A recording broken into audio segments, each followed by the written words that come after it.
Shalom a todos, muy buenas noches, Laila Tov Lekulam. Bienvenidos amigos, una noche más para el estudio del Tanaj. Bienvenidos para nuevamente seguir profundizando en las enseñanzas detrás de la escritura sagrada. Baruch Hashem por esta fiesta de Shavuot que terminó. Bendecimos a Hashem porque una vez más pudimos esforzarnos en la Torah, pudimos estudiar, pudimos aprender a conocerlo un poquito más. Y bueno, vamos a dar inicio al estudio de hoy sin más preámbulo.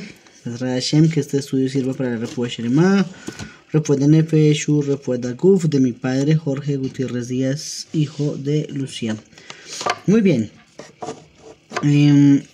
Estamos ubicados en este momento en el Perek Yud Zayin, capítulo 17, Melahim Bet, Segunda de Reyes. ¿Listo? El contexto es que acabamos de pasar varios asedios por parte de los asirios en el Reino del Norte. Y estuvimos estudiando hace una semana de muchos reyes que pasaron, algunos sin pena ni gloria, por tanto el Reino del Norte como el Reino del Sur. ¿Sí? Entonces ahora vamos a estudiar referente a un nuevo monarca. Dice así el Tanaj: en el año 12 de Ahaz, rey de Yehuda, Oshea ben Elá llegó a ser rey en Shomron sobre Israel por 9 años. Y continuó haciendo lo que era malo a los ojos de Hashem, solo que no como los reyes de Israel que lo antecedieron. Fue contra él contra quien subió Salmanasar, el rey de Ashur, y Oshea llegó a ser su siervo y empezó a pagarle tributo. Sin embargo, el rey de Ashur llegó a hallar conspiración en el caso de Oshea, porque éste había enviado mensajeros a Zo, el rey de Mizraim, y no hizo subir el tributo al rey de Asiria como en años anteriores.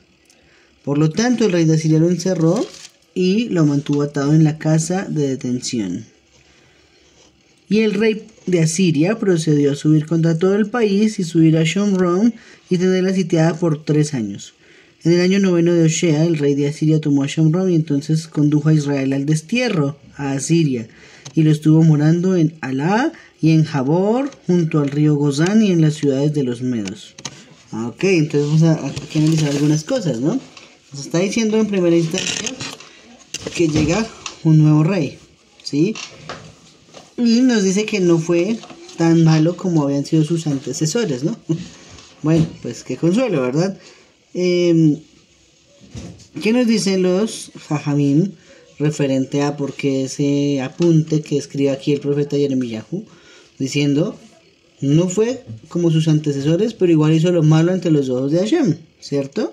Dice Rashi lo siguiente: no fue como los reyes de Israel que le precedieron, porque él abolió los centinelas que estaban estacionados en los caminos desde los días de Jeroboam, para proteger que los Bene Israel no subieran en Shalosh Regalim a Jerusalén.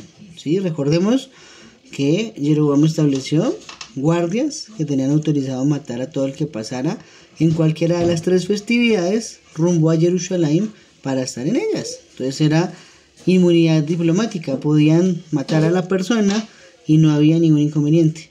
¿Sí? Entonces, ¿cómo se estableció esa ley? Ese fue el pecado más grande de Jeroboam, incluso más que haber hecho los becerros de oro, ¿cierto? Entonces, ¿qué más nos dice así? Esto fue así porque los becerros de oro ya habían sido exiliados, ¿sí? ¿Cómo así que ya habían sido exiliados? Bueno, pues el primero, cuando se exilió a Adán de sus territorios, se llevaron también su becerro de oro, ¿cierto? Y asimismo, el segundo, cuando se exilió a Reubén y Gad, entonces se llevaron el otro becerro que estaba en Betel. Entonces al final, los becerros de oro que había hecho Jeroboam ya no existían, por lo tanto ya no tenía sentido retener al pueblo de subir a Jerusalén. ¿Listo? Un apunte muy importante para entender un poquito la historia es que las 10 tribus del norte, ¿cierto?, fueron exiliadas en 3 momentos diferentes. ¿Listo? Entonces, en el año 20 de Peca, que lo estudiamos hace una semana, nos habló de que vino a esa ciudad Tiglat-Pileser. ¿Sí? Tiglat-Pileser es el mismo rey de Asiria, ¿sí? Que recordemos tenía 8 nombres diferentes. Uno de ellos era Tiglat-Pileser. ¿Qué sucedió en ese momento? Él se llevó a la tribu de Dan y toda la tierra de Naftalí, y los exilió hacia Ashur. Entonces fueron los primeros exiliados, Dan y Naftalí.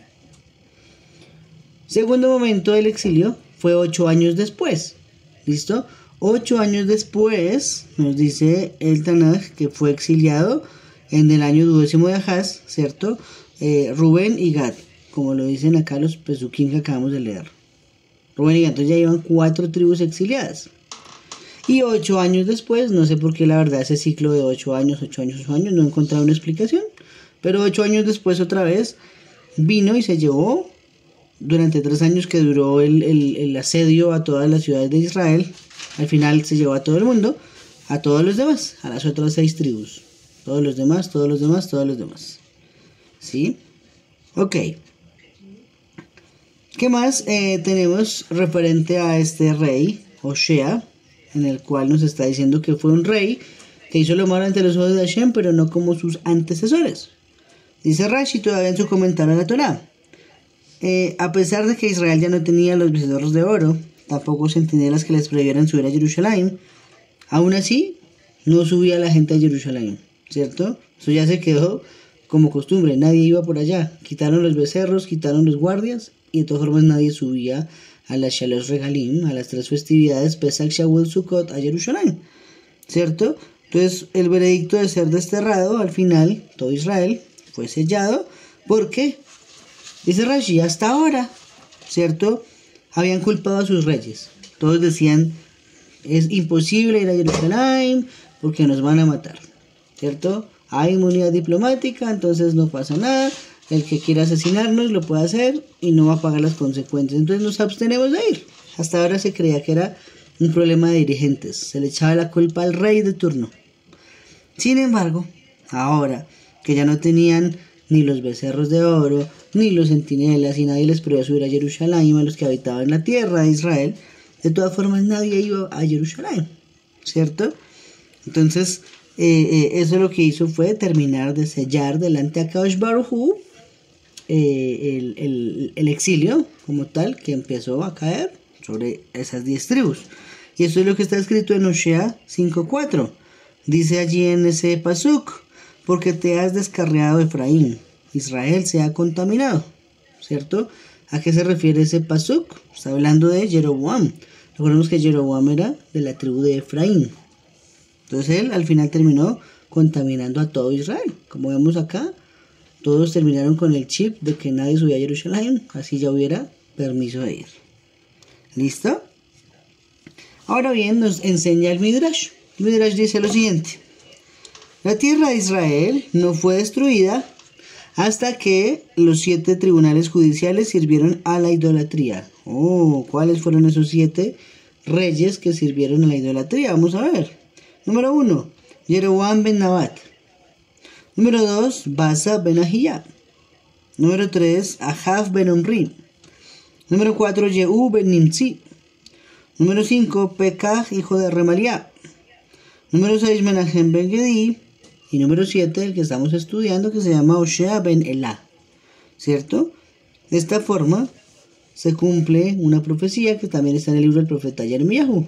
Allí se escribió en el capítulo 15, versículo 9. La que ha nacido 7 languidece, su espíritu decae, su sol se ha dispuesto cuando aún era de día. La que ha nacido 7, entonces, ¿qué significa? 7 reyes que sirvieron a la idolatría, para venir luego la destrucción sobre Am Israel. Ok, ¿qué más dice los Jajamim? Nos dice que Salmanasar, rey de Asiria, aquí entonces está nombrado con otro nombre, el mismo Tiglat-Pileser del capítulo anterior y el mismo Senajerib de los capítulos siguientes. Acordémonos que 8 nombres le da la escritura al rey de Asiria diferentes, pero se trataba siempre de la misma persona. ¿Sí? Así como por ejemplo el faraón se le dice al rey de Egipto, Abimelech al rey de Gerar, de los filisteos. Entonces asimismo el rey de Asiria tenía 8 maneras diferentes de llamársele. Igual que el contrapeso de él en su momento, que va a ser el rey Hizkiyahu, en el reino de abajo, en el sur, descendiente de David Amelech. Él también tenía 8 nombres que están enumerados en la Torá, en el Tanaj, que era el contrapeso para ese rey malvado. Eso entonces, ¿qué nos dice? Salmanasar, rey de Asiria, subió contra él como parte de sus amplias conquistas en el sur, que llegaron hasta Mizraim, incluso más allá. Así que Hoshea se convirtió en su siervo y pagaba un impuesto anual no oficial. Entonces, ¿qué hacía?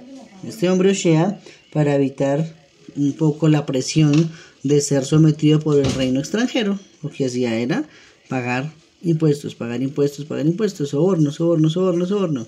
Sí, hasta que la situación se volvió insostenible, porque cada año se esperaba que él pagara el soborno, pero el dinero no circulaba y por lo tanto pues se acabaron los recursos, y ahí fue cuando decidieron que ya no se aguantaban más los exilios, empezaron a barrer con todo el mundo los asirios. ¿Listo? ¿Qué más nos dicen los Jamim?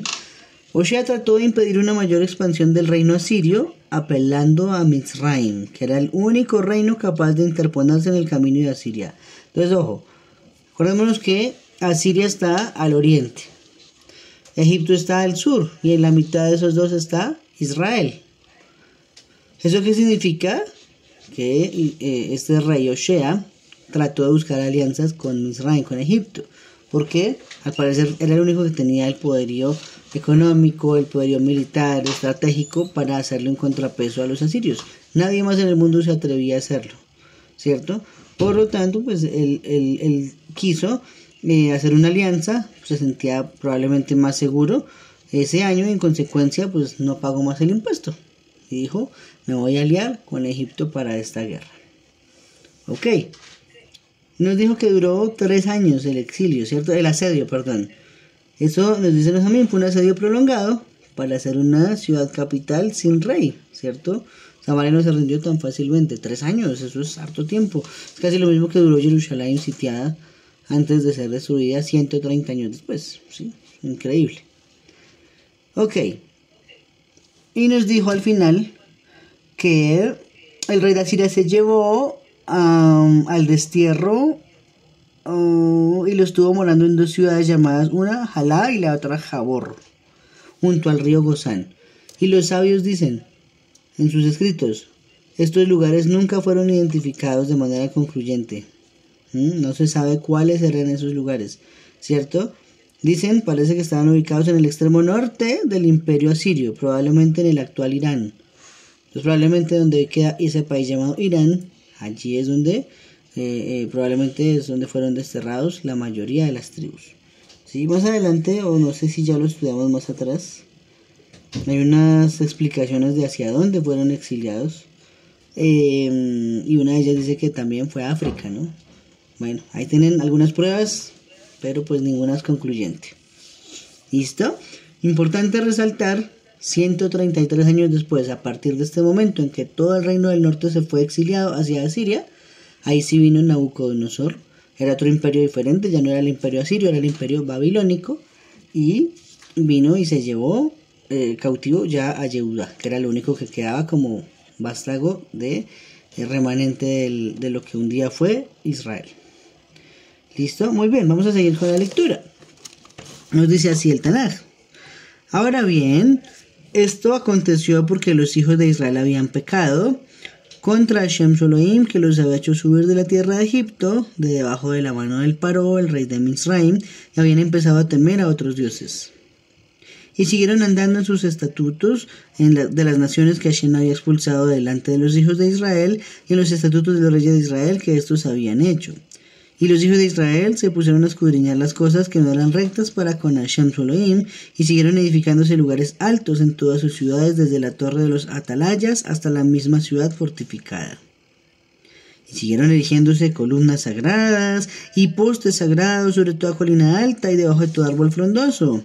Y allí en todos los lugares altos continuaron haciendo humo de sacrificio, lo mismo que las naciones que Hashem había llevado al destierro a causa de ellos, y siguieron haciendo cosas malas para ofender a Hashem. Aquí hay algo muy importante, ¿no? 2 conceptos dentro de la Torá en la cual uno es culpable, ¿cierto? Una se llama Beshogeg y otra Bemezid, ¿cierto? ¿Eso qué significa?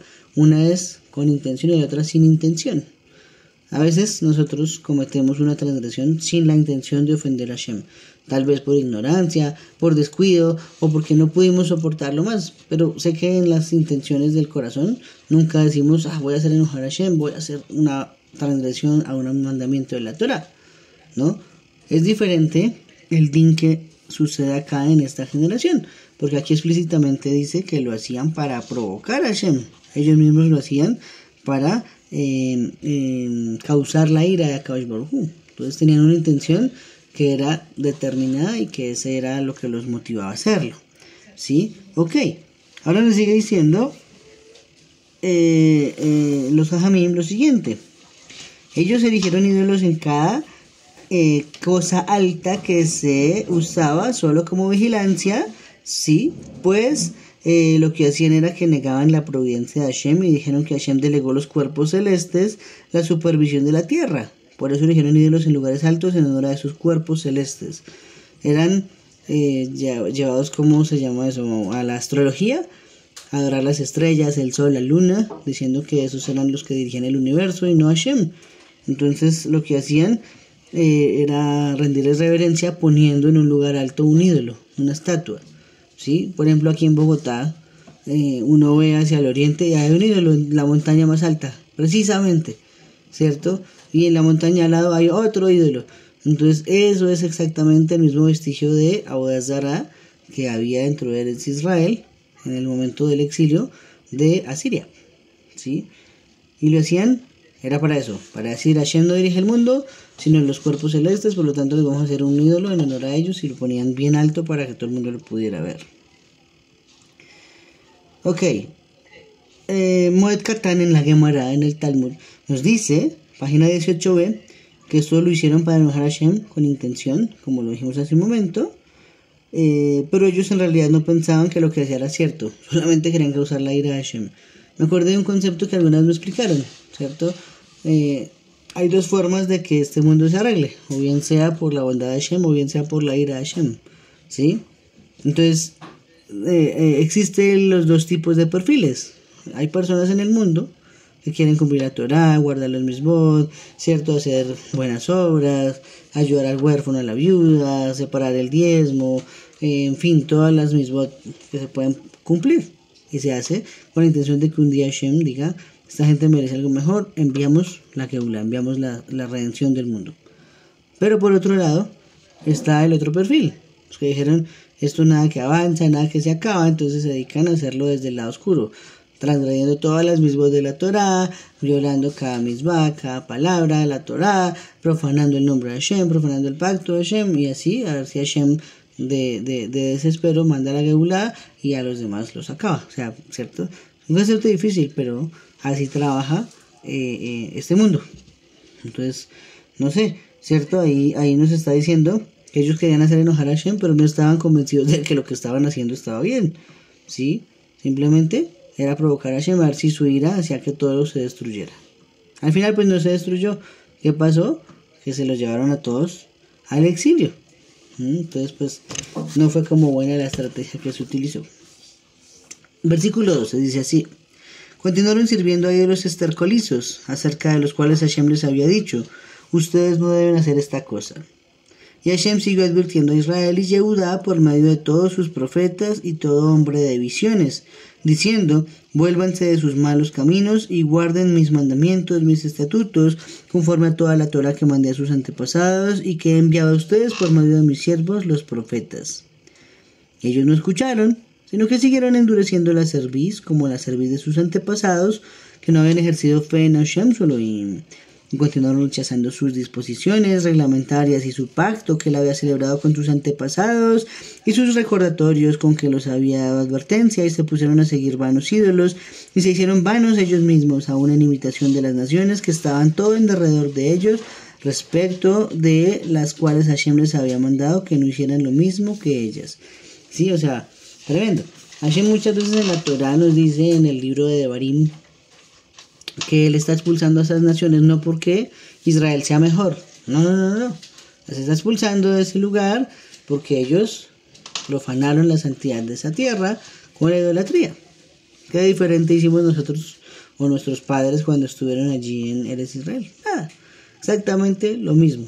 La diferencia fue que ellos sí habían visto las maravillas de la salida de Misraim, las plagas, la apertura del mar, el maná, la entrega de la Torá, ¿cierto? Todo lo que sucedió, la conquista, y aún así tenían un grave problema con la idolatría. Ahora hagamos un paréntesis para recordar que la idolatría en ese momento no es tan, no era igual a lo que es hoy en día, que uno ve una estatua y dice eso es una estupidez, ¿sí? Un ser humano arrodillado ante un pedazo de piedra, uno dice es un tonto, y sí, es la verdad, es un tonto. Eso no es idolatría como lo era hace 2500 años, ¿cierto? Porque en ese momento había un deseo profundo que tenía el cuerpo, el Yetzer Hara cogía a la persona y cuando veía un ídolo, el ser humano se quería inclinar al ídolo, se quería llevarle cosas al ídolo, hacerle una ofrenda, arrodillársele, hablarle, ¿cierto? Entonces, eso no lo conocemos hoy en día. Recordemos que los sahamim nos enseñan que durante el segundo Bet HaMikdash, cuando existió el último gran Sanedrín llamado la Knesset Agedolá, ellos pidieron a Hashem retirar ese deseo de este mundo, ¿cierto? Y Akadosh Baruj Hu aceptó, pero la consecuencia fue que también se llevó la nebuá, la profecía. Entonces pues quedamos sin Avodah Zará, sin idolatría, como le pasaba a los de esta época que les tocaba soportarla y era insoportable. Pero también el precio que pagamos fue que ya nadie es profeta.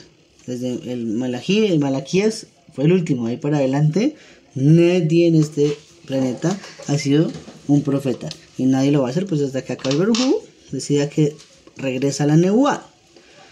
Y para entender un poquito el deseo por la idolatría, dicen los Sahamim que se parece a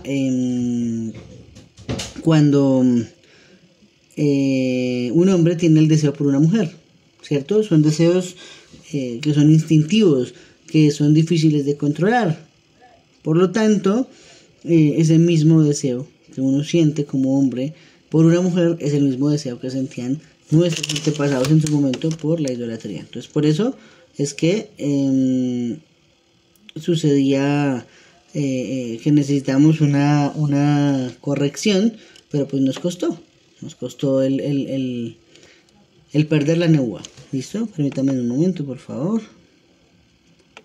Ok, vamos bien. Listo. Seguimos acá analizando algunas cosas, ¿cierto? Se refirió a que Hashem se está refiriendo a que nos envió profetas y visionarios, ¿cierto? Estos dos términos en hebreo son Nevi'im, ¿cierto? O Naví en singular, un Naví, un profeta, y un José. José significa visionario, ¿sí? Son dos tipos diferentes de profetas, porque el Naví, él percibe a través de los sueños lo que Hashem le quiere decir, pero un José es a través de visiones, y las visiones son un nivel más superior de profecía que el otro.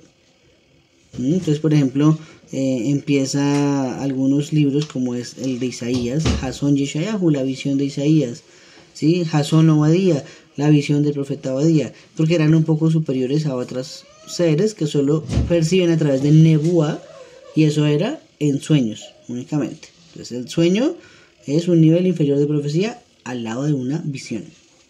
¿Listo? Muy bien. ¿Qué más nos dice acá? Este versículo pues nos está probando, ¿cierto? Nos sirve como prueba de lo contemporáneos que fueron los profetas, incluso antes de la Knesset Agedolá, ¿sí? Hace un momento hablaba con alguien que me hizo una consulta y le contaba sobre la Knesset Agedolá, y la Knesset Agedolá tenía personalidades impresionantes del Tanaj, ¿sí? Por lo tanto, esto es lo que nos quiere decir es que vivieron todos al tiempo, ¿cierto? Y había un gran nivel de observancia de la Torá en ese momento, ¿sí? Pero después de eso, pues las cosas no funcionaron bien y el Bet HaMikdash otra vez fue destruido y estamos en exilio desde ese momento también. ¿Sí? Ok. ¿Qué más nos dice por acá? Ok. Hay un libro de Kabbalah llamado Shaarei Kedushá. ¿Listo? Y este libro nos cuenta por qué es tan difícil entender a Hashem, aunque nos enviaba profetas y aunque nos enviaba visiones, y porque no era sencillo obedecerle en ese momento, ¿sí? ¿Qué nos dice ese libro? Dice lo siguiente: Debido a que en el mundo de Asiyah, ¿cierto? El mundo de la acción, donde estamos, los ángeles están compuestos de una mayoría del mal con una minoría del bien, y además porque el mal y el bien se adhieren enormemente entre sí, no hay comprensión divina en el mundo de la acción, siendo que es imposible captar solo lo bueno de él. Nosotros podemos captar más fácil lo malo que es lo bueno. Por lo tanto, cualquier comprensión que exista es una mezcla de bien y de mal, de verdad y de mentira. ¿Sí? Vean este concepto tan bello que nos está diciendo la Kabbalah. Entonces, todo lo que nosotros podemos entender, podemos percibir, hay una parte de cierto y una parte de mentira en lo que uno está entendiendo. ¿Sí? Por eso es tan difícil. ¿Y a qué se debe? A que en este mundo de la acción, los ángeles, los mensajeros, están compuestos de una mayoría del mal y una minoría del bien. ¿Sí? Eso es lo que juega al final el papel fundamental de por qué no percibimos correctamente las señales que nos envía Kadosh Baruj Hu. Ahora en esta generación es peor aún, porque si en el momento en que existía la Nebuá era difícil, ahora que no tenemos Nebuá, pues mucho más difícil es poder entender lo que nos quiere decir a Kadosh Baruj Hu. ¿Listo? Juan dice por acá, los a mí me enseñan que entonces esta generación, ya las últimas que vivieron en el reino del norte, se volvieron a la idolatría y a las supersticiones relacionadas con ellas, olvidando la orden de Moshe, que se distanciaran de las naciones gentiles y no siguieran sus caminos, sino que preservaran su identidad única. Esto es muy complicado. Este Shabbat hablaba con un amigo y es un muchacho que está en edad de casarse. Y él me decía, es muy difícil, porque yo quiero casarme, pero las mujeres no quieren compromisos. Las mujeres de hoy en día no quieren ser mamás, no quieren ser esposas, quieren ser trabajadoras, quieren tener negocios, quieren tener empresas, quieren viajar y tomarse selfies y bailar en TikTok y subir videos a YouTube, pero ninguna mujer quiere hacer oficio en una casa. Ninguna mujer quiere alistarle la ropa al marido, ninguna mujer quiere tener sus hijos, llevarlos al colegio, educarlos, ¿cierto? Enseñarles Torah, preparar la casa para Shabbat, ¿no? Eso ya está acabándose en este mundo. Qué difícil es cada generación más poder encontrar una mujer digna, ¿sí? Un hombre también, no vamos a decir que los hombres somos perfectos, pero así como se van acabando las mujeres dignas, los hombres dignos también. Y les toca al final conformarse a cada uno con lo que haya, echarle mano a lo que haya. Pero es muy difícil, es muy duro, ¿sí? Y eso tiene que ver mucho con este último comentario que dijeron los Ajamim, ¿sí? ¿Qué pasa? La Torah nos dice, apartados de las naciones a donde os estoy llevando, no os mezcléis con ellas, las relaciones mixtas. Entonces pasa que los problemas de fondo inician cuando un hombre o una mujer judíos se meten con uno que no es judío. Ahí se forma un problema del barraco. ¿Por qué? Porque entonces el papá quiere Shabbat, pero la mamá quiere el domingo. El papá quiere la Brit Milá, pero la mamá quiere el bautizo. El papá quiere Hashem y la Torah, y el otro quiere una religión diferente, aquel que está colgado en la madera. O sea, es increíble. Ahí empieza, y ustedes pueden decir, eso es una bobada, porque lo importante es el amor. Sí, claro, el amor es muy importante, pero eso le está creando un problema al niño que está creciendo y que va a crecer diciendo, bueno, entonces esto es normal, esto es bueno, esto no tiene ningún problema. Y así creció una generación completa en Israel que al final fue exiliada porque no merecía vivir en esa tierra. ¿Sí? Ok, seguimos con la lectura. Dice lo siguiente. Versículo 16. Y siguieron dejando todos los mandamientos de Hashem su Elohim y procedieron a hacerse estatuas fundidas, 2 becerros, y a hacer un poste sagrado, y empezaron a inclinarse ante todo el ejército de los cielos y a servir a Baal. Continuaron haciendo pasar sus hijos y sus hijas por el fuego y practicando la adivinación y buscando agüeros, y siguieron vendiéndose a hacer lo que era malo a los ojos de Hashem para ofenderlo. Por lo tanto, Hashem se enojó mucho contra Israel, de modo que los quitó de su vista.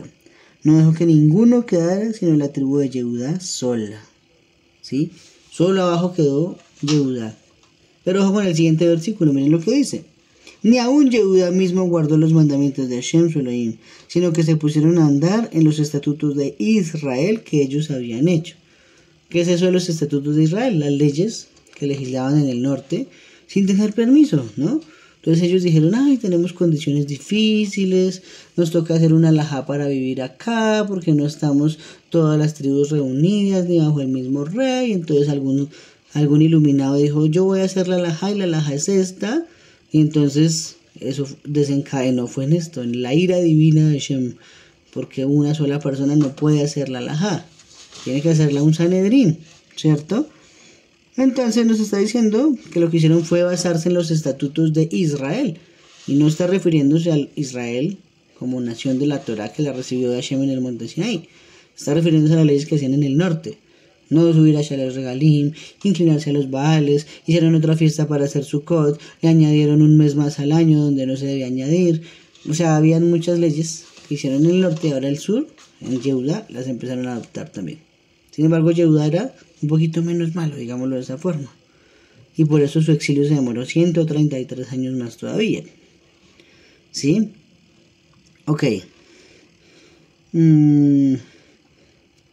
En este versículo 18, donde nos dice que Hashem dejó solo a Yehuda, esta sería una luz para nosotros para entender el por qué hoy en día nos llamamos judíos, no israelitas, ¿sí?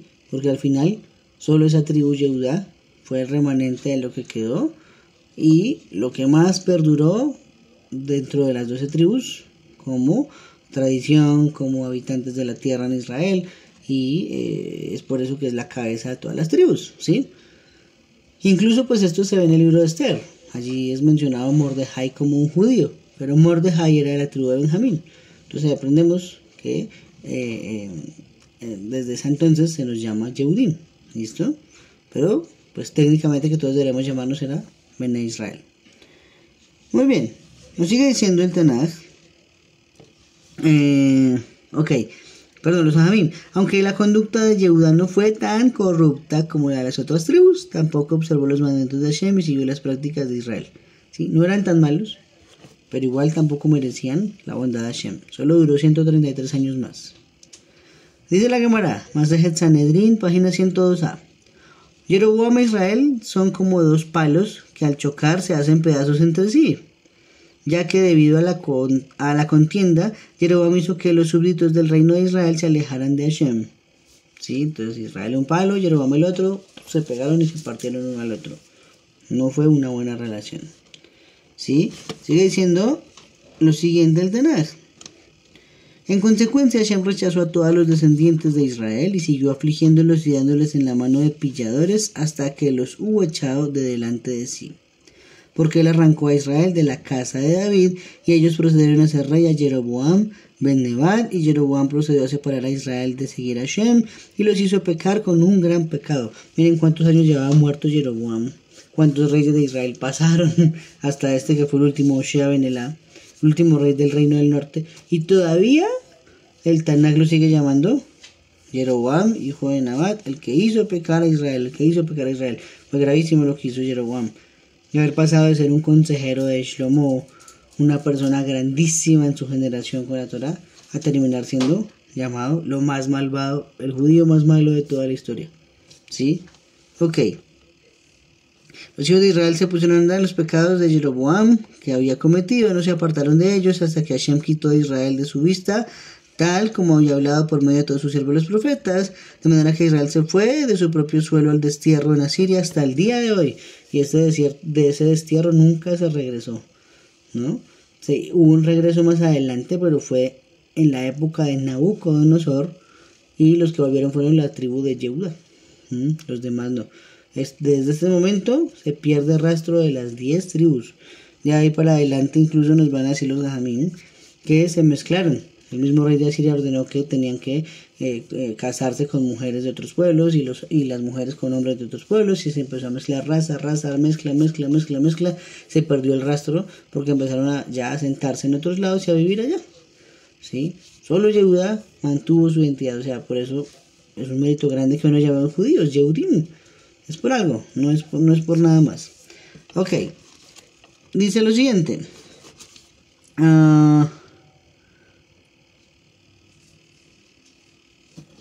Subsiguientemente, miren lo que pasa acá a continuación, esto es increíble.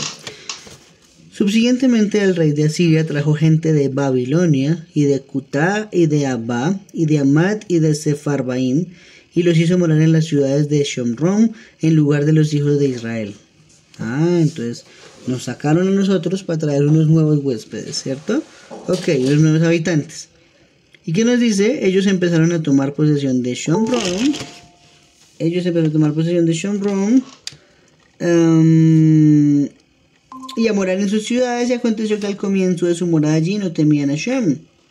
Por lo tanto, Hashem envió leones entre ellos, y estos llegaron a ser matadores entre ellos.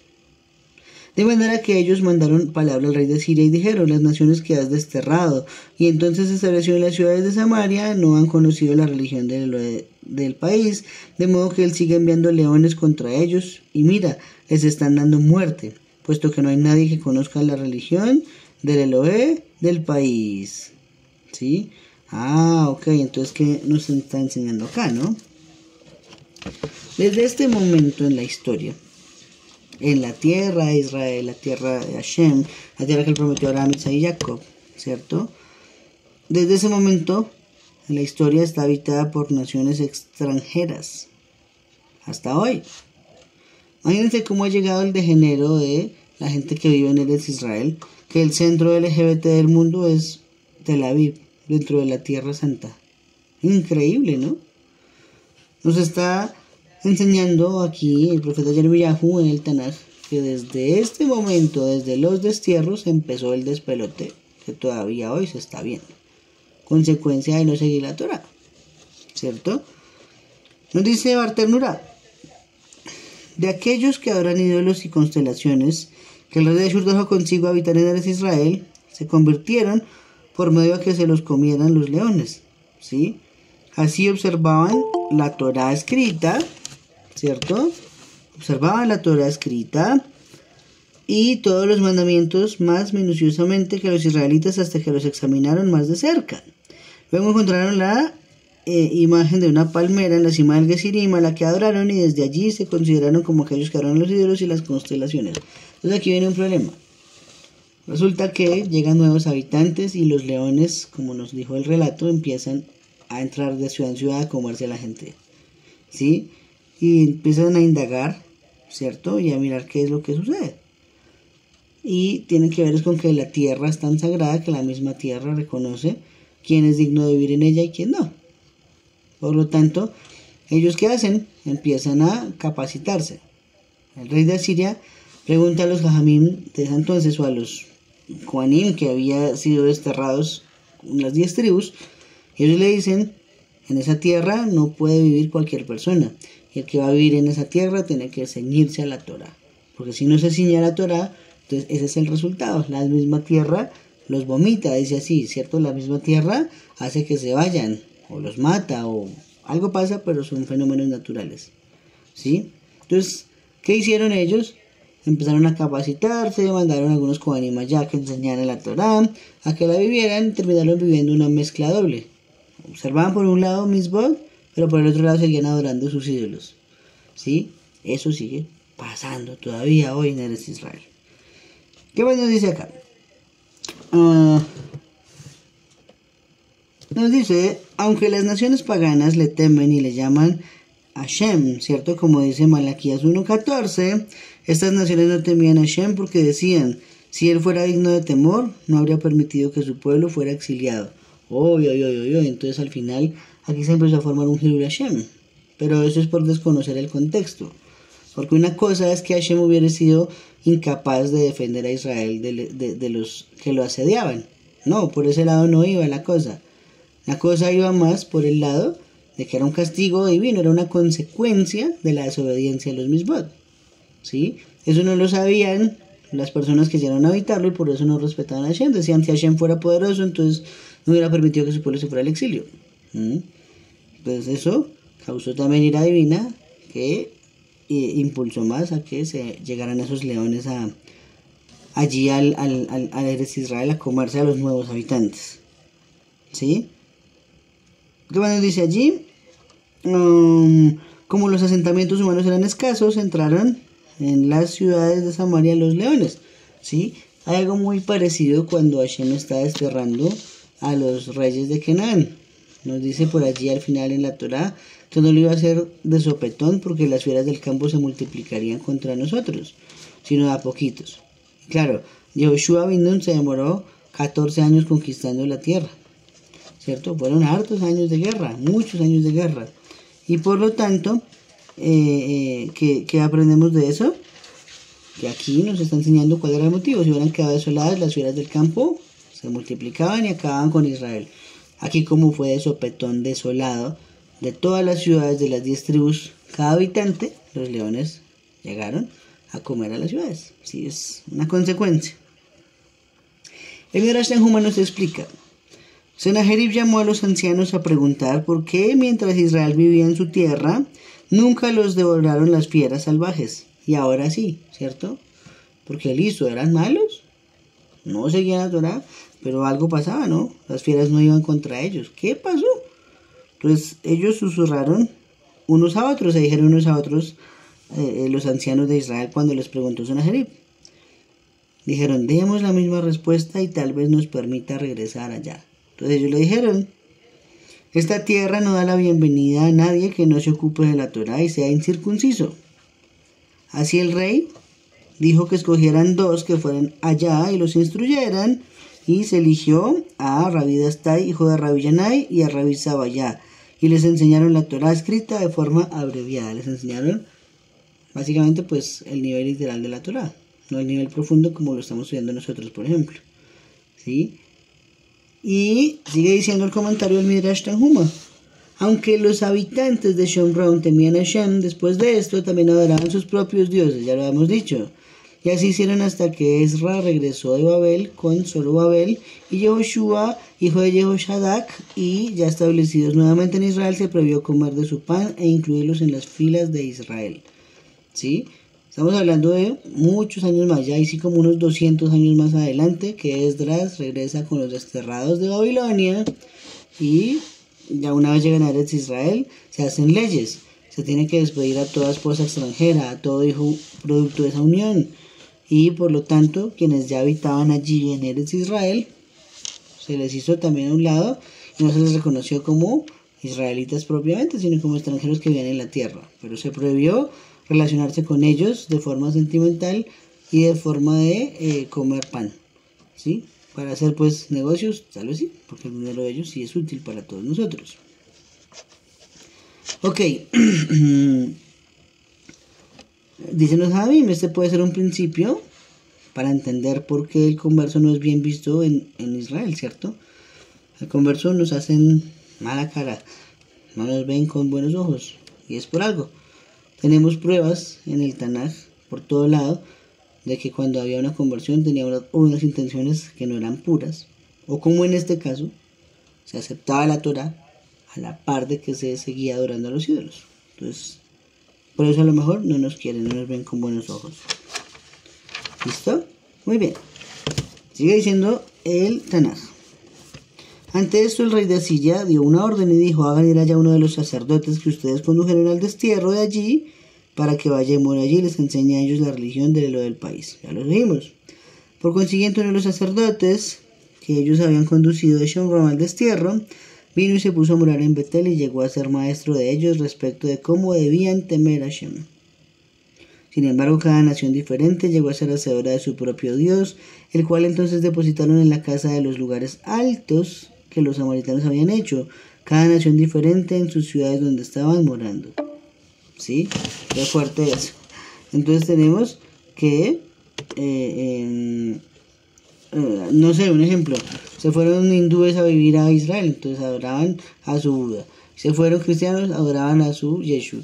Se fueron musulmanes, adoraban a su mamá, bueno, en fin, Pero también todos estudiaban la Torah.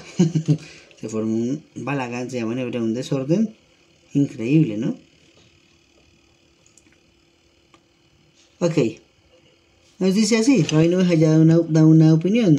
Dice, se hace evidente que la supervisión de los destinos de las naciones por parte de las fuerzas celestiales ha sido confiada a los agentes de Akadosh Baruj Hu, ¿cierto? Es decir, a las fuerzas horoscópicas, a las estrellas. Incluso la Torah lo dice. Las estrellas están dadas para que las naciones miren en ellas, pero no a Israel. Nosotros no tenemos nada que ver en las estrellas. Dice así, la Torah jamás acusa a las naciones de idólatras, ¿cierto? O que fueran castigadas por involucrarse con esas fuerzas como dioses, ¿sí? O sea, nunca vamos a ver que Hashem se puso enojado con Babilonia porque en Babilonia habían ídolos. No, eso no le importa a Hashem. Ni que se puso enojado con Egipto porque Egipto tenía ídolos. No, eso tampoco le importa a Hashem, ¿sí? La única vez que fueron castigadas las naciones por la idolatría es acá en este capítulo, ¿cierto? Es en este contexto, pero porque lo hicieron dentro de las fronteras de Eretz Israel, ¿sí? Entonces la tierra clama delante de Hashem reclamando su parte y su herencia.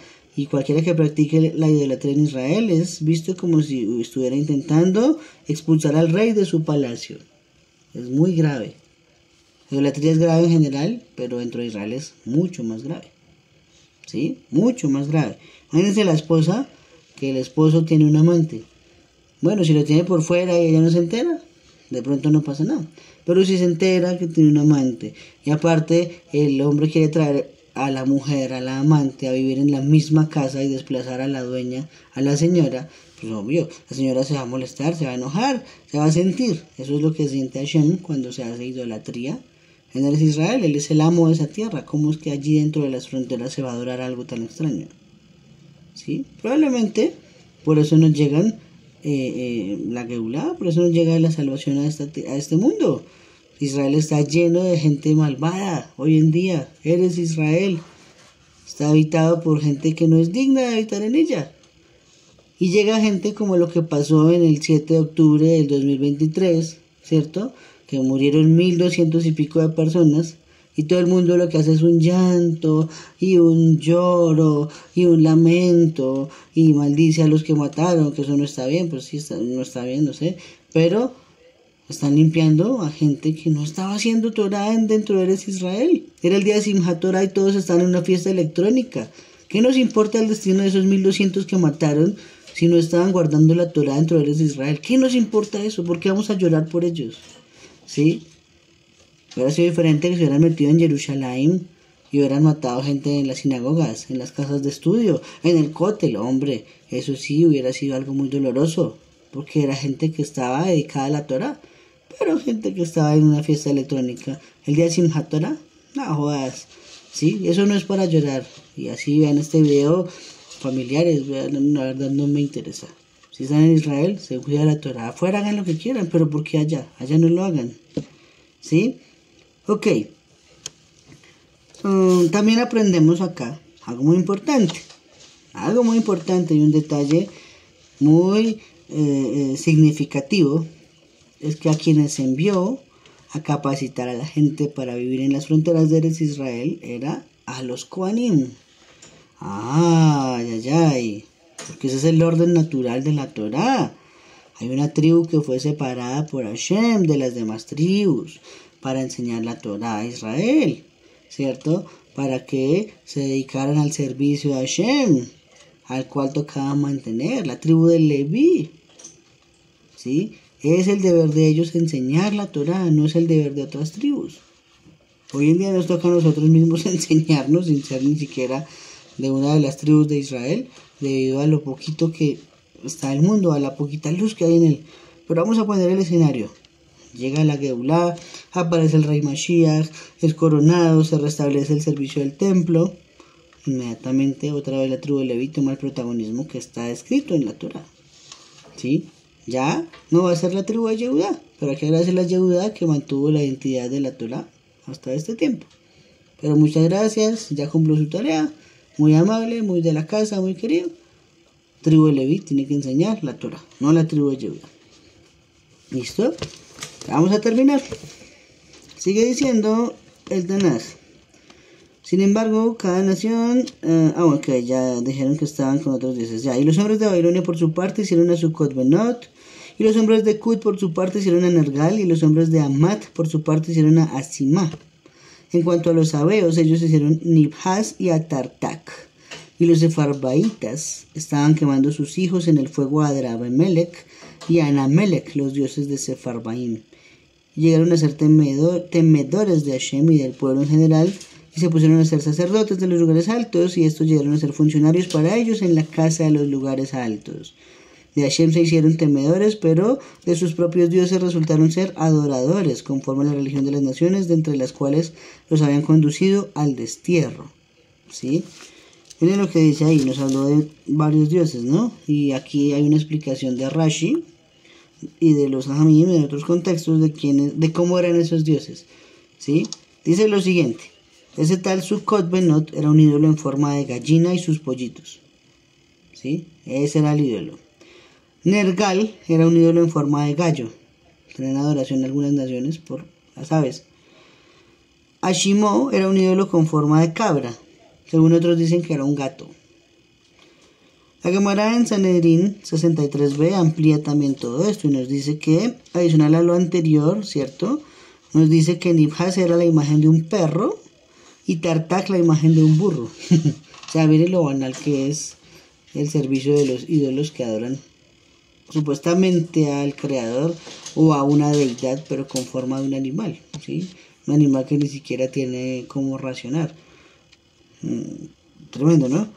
Adramelech era un ídolo en forma de mula y Aramelech era un ídolo en forma de caballo, ¿sí? Por eso Allah prohíbe que uno tenga animales en la casa en forma de porcelana, porque las naciones hacían eso, hacían ídolos de piedra con forma de animales. Entonces nosotros no tenemos en nuestra casa porcelanas de animales. Eso es totalmente prohibido. Eso es asemejarse a lo que hacía en su momento esta idolatría que está escrita en el Tanaj. ¿Listo? Entonces siguen siendo los Jajamim. Cada nación guardaba sus costumbres paganas. Al tiempo reverenciaban a Hashem. El Cohen enviado sirvió como principal líder religioso, pero también designaron sacerdotes dentro de su propia población para hacer realizar esto en los santuarios. ¿Sí? Al final nos dice también a Hashem, pero servían a sus ídolos y los adoraban. Y ahí está la diferencia entre amor y temor, ¿no? Ok, entonces por temor a Hashem vamos a guardar el Shabbat, pero dentro de la casa vamos a adorar al ídolo. No sé si eso se ve en el mundo todavía, probablemente. O sea que sí. Y termina diciéndonos, hasta el día de hoy están haciendo conforme a sus religiones anteriores. Sí, nos consta, miren Tel Aviv hoy en día. No hubo quienes temieran a Hashem, ni quienes hicieran conforme a sus estatutos y sus decisiones judiciales, ni según la Torá y el mandamiento que Hashem había mandado a los hijos de Jacob, cuyo nombre él hizo Israel. Cuando Hashem celebró un pacto con ellos y les mandó diciendo, no deben temer a otros dioses y no deben inclinarse ante ellos, ni deben servirles, ni hacerles sacrificios.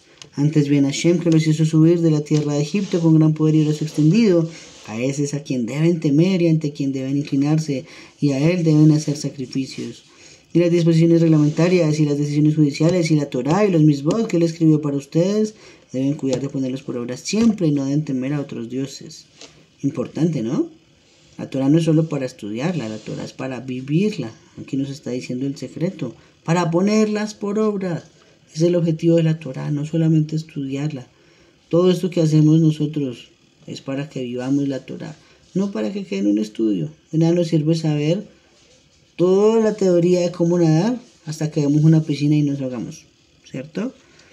Sigue diciendo, y el pacto que yo he celebrado con ustedes no lo deben olvidar y no deben temer a otros dioses. Antes bien es Hashem Elohim a quien ustedes deben temer, puesto que él es el que los librará de la mano de todos sus enemigos. Y no obedecieron antes bien conforme a su religión anterior que estaban haciendo, y estas naciones llegaron a ser temedoras de Hashem, pero fue a sus propias imágenes esculpidas a quienes resultaron estar sirviendo. En cuanto a sus hijos y también a sus nietos, tal como habían hecho sus antepasados, ellos mismos están haciendo hasta el día de hoy, hasta el día de hoy que escribió el profeta Yermiyahu, pero también hasta hoy que siguen como es, incluso dentro de Israel, los habitantes en este momento. ¿Sí? Ok, Baruch Hashem, esto nos explicaría, ya cerrando, lo que existen judíos que se llaman supuestamente judíos mesiánicos, judíos católicos, judíos Yeshu, judíos musulmanes, o sea, son un poco de mezclas ridículas, que eso no puede existir. Tenemos que esperar a que se haga una limpieza en la tierra. Y así como Akadosh Baruj Hu mandó limpiar en su momento con leones, ¿sí? En otros con guerras, con exilios, pues así tendrá que hacer para que la tierra quede kasherizada. No hay de otra. Dentro de una semana, vamos a empezar con el rey Hizquillahu. Aquí vamos a tener tema para hablar mucho de este rey. Increíble, es el único que es comparado a David Amelech. Ni siquiera Shlomo es comparado a David, pero Hizquillahu sí. Así que tendremos un buen tema para dentro de una semana. Quisiera saber, antes de despedirnos, si alguien tiene algún comentario, una pregunta de todo lo que hemos compartido el día de hoy.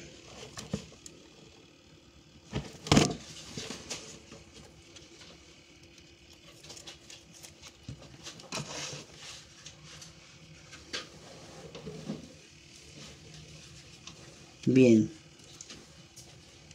Bueno, muchachos, entonces dentro de una semana, capítulo 18, Ezequías, rey Hizquillahu. Eso es imperdible, todo lo que hay para estudiar sobre el rey Hizquillahu. Listo a todos, una buena noche. Shalom amigos, Laila Tablet Kulam.